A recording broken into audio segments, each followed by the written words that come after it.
नमस्कार. MB news म्हणजे महाराष्ट्रातील बातमीपत्रामध्ये आपले स्वागत आहे. मी मंगेश बोबडे. बातमी बघण्यापूर्वी आमच्या चॅनलला लाईक आणि सबस्क्राईब करायला विसरू नका. तर बघूया आजची विशेष बातमी. नमस्कार, मी वैष्णवी. आता सध्या अमरावती महानगरपालिकेची निवडणुकीची रणधुमाळी सध्या सुरू झाली आहे आणि आपण अमरावतीमध्ये पाहतोय की प्रत्येक प्रभागामध्ये प्रत्येक उमेदवारांचं वेगवेगळ्या पक्षाकडून आपला प्रचार दौऱ्याही पाहायला मिळतो आहे. अशातच आपण आज प्रभाग क्रमांक 5 मध्ये सध्या आहोत आणि प्रभाग क्रमांक 5 मध्ये नगरसेवक या पदासाठी शिवसेना शिंदे गटाकडून आपल्यासोबत बोलण्यासाठी उमेदवार आहे. आपण त्यांच्या सोबत बोलणार आहोत आणि जाणून घेणार आहोत ते निवडणुकीच्या रिंगणात आहे, काय त्यांचं विजन आहे निवडणुकीला ते उभे असताना. आपण त्यांच्यासोबत बोलूया. नमस्कार दादा, आपला परिचय. नमस्कार, मी संजय जानराव वानारे, प्रभाग क्रमांक 5 गटातून उमेदवारी शिवसेना गटातून उमेदवारी मागितलेली आहे आणि मी त्यामध्ये निवडणूकमध्ये उभा आहे. मला एक सर्वप्रथम सांगा की तुम्ही राजकारणामध्ये आधीपासून आहात? मी 1992 पासूनच राजकारणामध्ये आहे आणि सक्रियमध्ये आहे. सर्वप्रथम मी भाजप या कार्यकर्ता म्हणून मी जगदीशभाऊ गुप्ता यांच्याशी संपर्कात होतो आणि जगदीशभाऊ आमदार असताना आणि पालकमंत्री असताना मी त्यांच्याच कार्यकर्ता म्हणून हे झालेलो होतो. आणि त्यानंतर भाजपनं त्यावेळेस माझ्यासोबत वेगळा विषय केला होता, त्यामुळे मी शिवसेनेमध्ये गेलो. त्यामध्ये दिनेशभाऊ बुब यांच्या संपर्कात राहून माझा अमरावतीमध्ये चांगला प्रभाव पडला किंवा संजय वानारे हा व्यक्तिमत्व एकदम चांगला आहे म्हणून शिवसेनेच्या याच्यात मी त्यावेळेस प्रवेश केला होता. आणि शिवसेनेत असतानाच 2009ला अनंतरावजी आमच्या इथं आनंदराव अडसूळ म्हणून आले होते, ते खासदार म्हणून झाले आणि ते खासदार होत असताना त्यांचा मी सक्रिय कार्यकर्ता म्हणून काम केलं आणि विशेषतः म्हणजे मी त्यांचा असिस्टंट म्हणून काम केलेलं होतं. मी 2017ला शिवसेनेला मी स्वतः उमेदवारी मागितली होती, परंतु काही कारणास्तव मला ऐन वेळेवर त्यांनी नाकारली होती.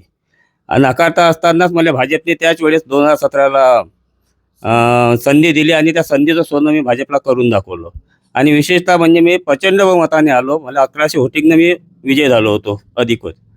परंतु आता ह्या काळामध्ये 2022 झाल्यानंतर 4 वर्ष निवडणूक झाली नाही आणि 4 वर्ष निवडणूक नाही झाल्यानंतर आता 2025ला ही निवडणूक लागली आहे. भाजपने मला आखरीपर्यंत म्हटलं आहे की बाबा तुला ह्यावेळेस चान्स आहे, 100% तू निवडून येतो.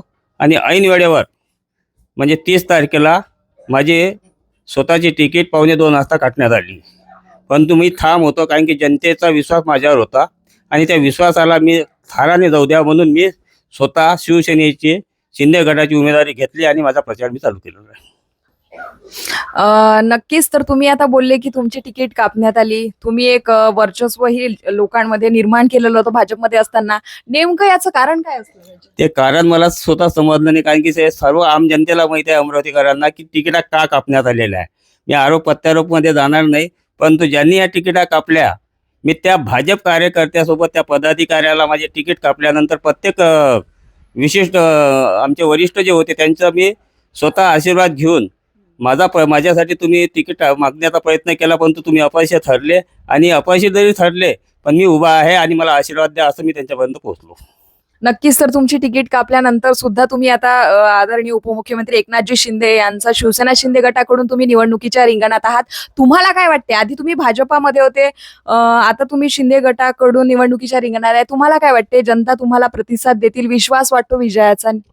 100% विश्वास आहे, कारण की एकनाथजी शिंदे हे लाडली बहीण योजना जेव्हापासून आणली आहे महाराष्ट्रामध्ये नाही तर पुऱ्या देशामध्ये लाडली बहीण ही योजना एकनाथ शिंदेनी आणलेली आहे. ही त्यांच्यामुळे लाडली बहीण जी आहे ती पूर्णतः शिंदे सेनेच्या मागे लागू आहे. मला एक विचारावंसं वाटते, अमरावतीमध्ये आपण पाहिलं तर एकीकडे म्हणतायत की अमरावती क्लीन सिटी, परंतु दुसरीकडे आपण बघतोय की प्रत्येक एरियामध्ये आपल्याला अस्वच्छता दिसून येते आहे, नाल्या तुडुंब भरल्या आहे, जनावरे मोकाट आहे. हा मेन मुद्दा आहे, याच्यावर काय बोला? मी ज्यावेळेस निवडून आलो होतो त्यावेळेस माझ्याच प्रभागामध्ये मी स्वच्छ आणि सुंदर या हिशोबाचा माझा प्रभाग मी करून ठेवलेला होता. परंतु निवडणुकाच्या 22 नंतर 4 वर्ष निवडणूक नाही झाल्या असल्या कारणाने राजकीय दबावाच्या यामध्ये जे कॉन्ट्रॅक्ट झालेले आहे त्यामध्ये ज्या वेळेस आम्ही स्वच्छतेचा विषय करतो त्यावेळेस प्रत्येक वेळेस आम्ही फक्त स्वच्छता करतो. आजही माझी अशी कंडिशन आहे की मी स्वतःच्या पैशांनी माझ्या परिसरातले नाल्या वगैरे ज्या आहे वडर लावून वगैरे लावून सर्व स्वच्छ करत राहतो आणि स्वच्छता हा माझा मेन उद्दिष्ट आहे. आणि विशेषतः म्हणजे लाडली बहिणीला देण्यासाठी आतापर्यंत आम्ही पाहिलं बचत गटामध्ये कोणीच एकानेही आजपर्यंत कोणीच असा प्रकल्प घेतला नाही हाती.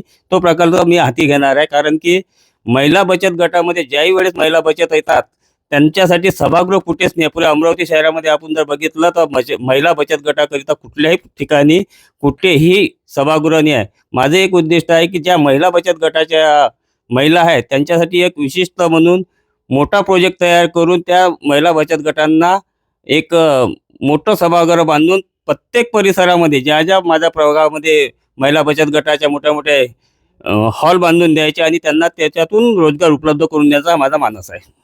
नक्कीच. तुम्ही साधारणतः काही काळापासून राजकारणामध्ये आहे, तर एकूण म्हणजे त्यावर काय सांगाल? तुम्ही नगरसेवक या पदासाठी आधी सुद्धा निवडणुकीमध्ये तुम्ही उभे राहिलेले आहात, आता सुद्धा आहे. मी 2003ला पण शिवसेनेची मी उमेदवारी मागितली होती. त्यानंतर 2008ला पण मागितली. त्यानंतर मी मागितली होती परंतु देण्यात नाही आली होती.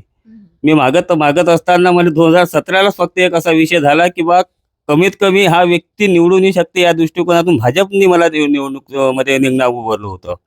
आणि त्या माध्यमातूनच मी माझावाला चांगला बेस मी बसून ठेवला होता, कारण की मी 2003 पासून कंटिन्यू पक्षाचे काम करत राहिलेलो होतो आणि लोकांच्या जनसंपर्कात होतो. जनसंपर्क करत असताना लोकांच्या माझ्या माध्यमातून जे कामं करायचे ते मी प्रत्येक व्यक्तीचे मी कामं करण्याचा मानस ठेवला होता तेव्हापासूनच.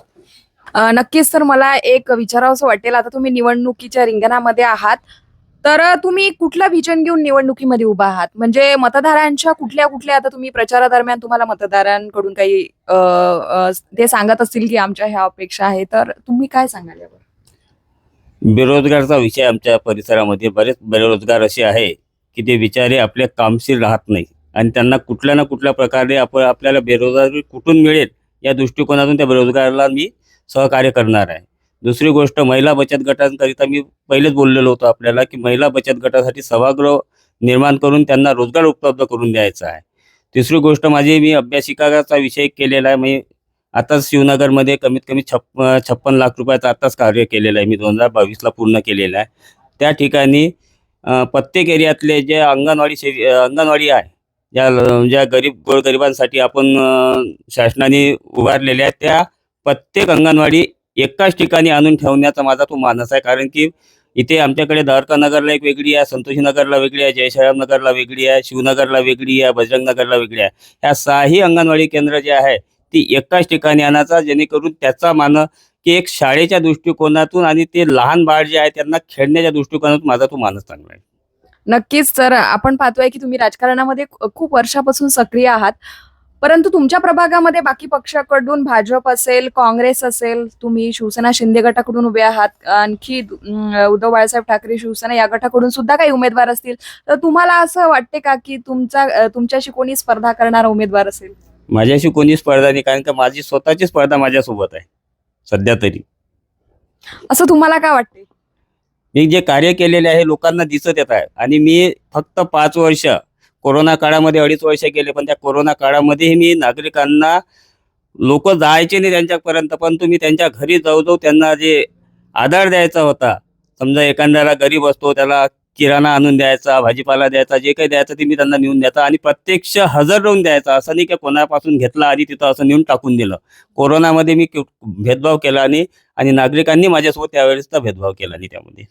नक्कीच. तर महिलांच्या दृष्टिकोनातून पूर्ण अमरावती शहरामध्ये आदरणीय उपमुख्यमंत्री एकनाथजी शिंदे यांनी सुद्धा काही महिलांच्या योजना काढल्या आहेत, लाडकी बहीण योजना असो, तर आणखी काही योजना, आणि आपण पाहतोय की अमरावतीमध्ये अजूनही काही महिला असुरक्षित आहे, मेन पॉइंट आहे हा, आणि काही बेरोजगार महिला सुद्धा आहे. यावर तुम्ही काय सांगा? असुरक्षितता आता भाजपकडे त्यांचं हे आहे, सत्ता आहे आणि शिंदे गटही त्यामध्ये आहेच. असुरक्षितता म्हणता नाही येणार, परंतु कसं ज्यावेळेस कुठला काही प्रकार घडला तर ते फक्त महिलांवर घडतं असा दृष्टिकोन येतं सर्व, पण वास्तविकात तसं काही नसतात त्यामध्ये. कारण की ज्यावेळेस काही घडते त्यावेळेस फक्त सत्तेला विचार करते की सत्ता आहे म्हणून असं होऊन राहिलं म्हणून, असं काही नसतं त्याच्यामध्ये. पण महिला एकदम योग्य ठिकाणी योग्य न्याय मागतात आणि योग्य वेळेस योग्य न्याय मिळतो त्यांना.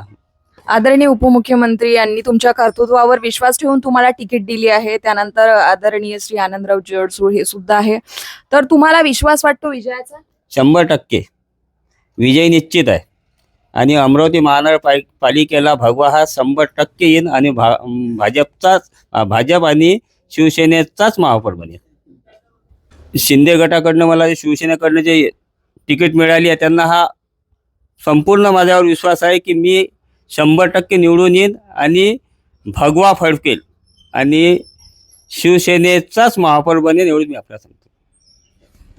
नक्कीच. तर तुम्ही तुमच्या प्रभागामध्ये जनतेला तुमचा प्रचार दौरा आता सुरू झालेला आहे. नेमका जनतेला काय संदेश द्याल? मी गेल्या 5 वर्षात केलेल्या विकास कामाचा, मी केलेल्या कामाचा आणि जनतेने माझ्यावर ठेवलेला विश्वास ठेवूनच मला जनतेने यावेळेस भरभरून विजय करण्याचा मानस ठेवलेला आहे. आणि जनतेला मी हेच करतो, जसा मला मागील 5 वर्षात तुम्ही मला सपोर्ट केला आणि मला विजय आणून दिला, तसंच जनतेला माझा एकच नम्र विनंती आहे की त्यांनी मला अजून माझ्यावर विश्वास दाखवा आणि उर्वरित राहिलेले जेही कामं आहे ते मी पूर्ण करण्याचा माझा मानस आहे. नक्कीच. तर हे होते प्रभाग क्रमांक 5 साठी शिवसेना शिंदे गटाकडून नगरसेवक या पदासाठी उमेदवार संजयजी वानरे, आणि त्यांनी असा विश्वास व्यक्त केला आहे की केलेल्या कामाची पावती नक्कीच जनता मला देईल आणि 16 तारखेला आमचाच गुलाल असेल, असा विश्वासही त्यांनी यावेळी व्यक्त केला आहे. अशाच रोखठोक भूमिकेसाठी पाहत रहा MB न्यूज. धन्यवाद. ही होती आजची विशेष बातमी. अशा विशेष बातम्या मिळवण्यासाठी आजच MB न्यूज म्हणजे महाराष्ट्रातील बातमीपत्राला लाईक करा, सबस्क्राईब करा. मी मंगेश, धन्यवाद. भेटूया एका पुन्हा नवीन बातमीमध्ये.